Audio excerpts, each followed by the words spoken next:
In the beginning. You know, one of the most famous phrases in the Bible. This phrase marks the, beginning of time, existence, and us. This Genesis of the universe is the beginning of life and God's master plan. So, Genesis. You know it. But do you really?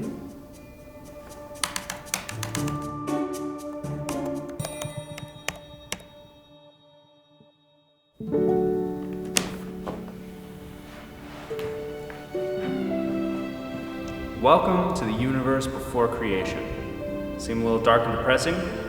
God certainly thought so. But he had a plan to change that. And that plan is about to begin. Oh, you may want these.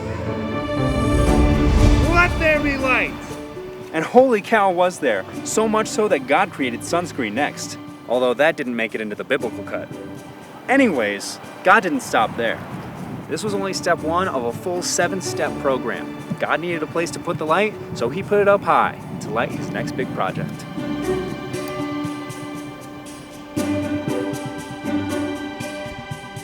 Terra firma. You walk on it, God made it.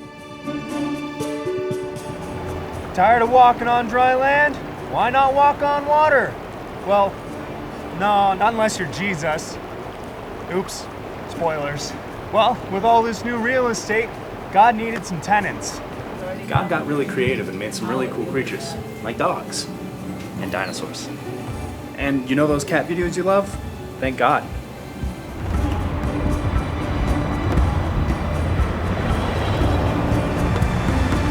God saw everything he had created and realized its goodness. But he saw that something was missing. And the Lord God formed man out of the dust of the earth and blew into his nostrils the breath of life, and man became a living being. From man, God made woman, and from man and woman came humanity. Alright, so 30-second recap.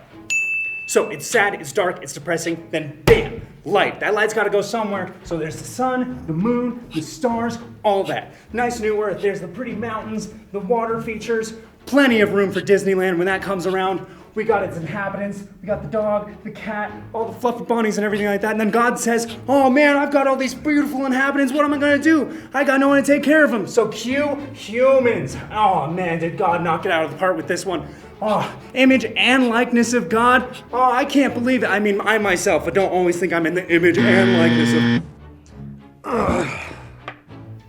Day 7. Rest. I wonder what God likes to watch on Netflix. Genesis is full of stories. You've got Adam and Eve, Noah's Ark, Cain and Abel, that insanely long genealogy from chapter 10, Abraham and his descendants, not to mention the Tower of Babel. The list could go on for quite some time. These stories might just be faint glimpses in the recesses of your mind from vacation Bible school or your childhood in general, but what you might not realize is what messages lie and are hidden within these somewhat fantastical stories that make the underlying basis of what we believe in our Catholic faith. So, God made everything we know in 7 days. Whether this story was meant to be taken literally or not, the underlying theme is creation. Now, Genesis is defined as the origin, or coming into being of something. In other words, creation, or the beginning of all. It wasn't that he was lonely, it's that his endless love needed a recipient. So the sculptor molded humans in his image and taught us how to love each other like he loves us. I hope you like love stories, because the Bible is the biggest love story ever told, and it all started with the intention behind creation.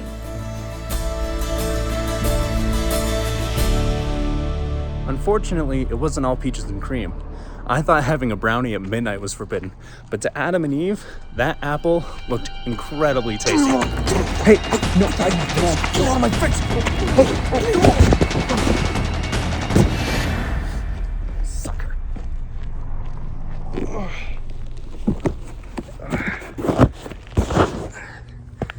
Who knew an apple could bring so much discomfort. I guess temptation and violence are here to stay. When Satan tempted Eve to eat the apple and Adam following in suit, a curse was set upon humanity. And for the rest of our existence, well, temptation, violence, and sin. After a while, it got so bad that God needed to intervene. I mean, murder over a bowl of soup? Come on, that's low. God decided it was best to start with a clean slate. So, he flooded the world. At this point, the fate of humanity rested in one man's hands.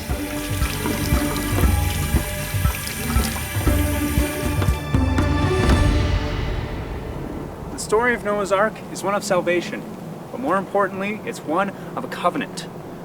Editors, mind helping me out a little bit? A covenant is, put simply, an agreement. Sometimes it can be a conditional binding agreement, like a contract. But this time, a covenant is a promise between God and humanity. God symbolized this promise with a rainbow, a sign that he'd never bring destruction upon the earth again. This idea of a promise sounds very familiar, doesn't it?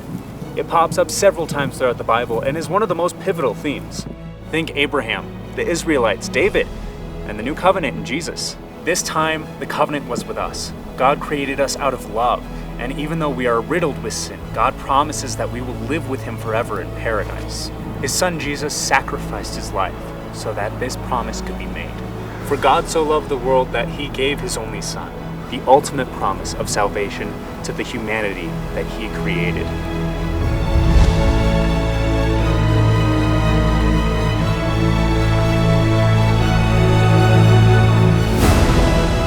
Genesis. Beginning of God's loving promise.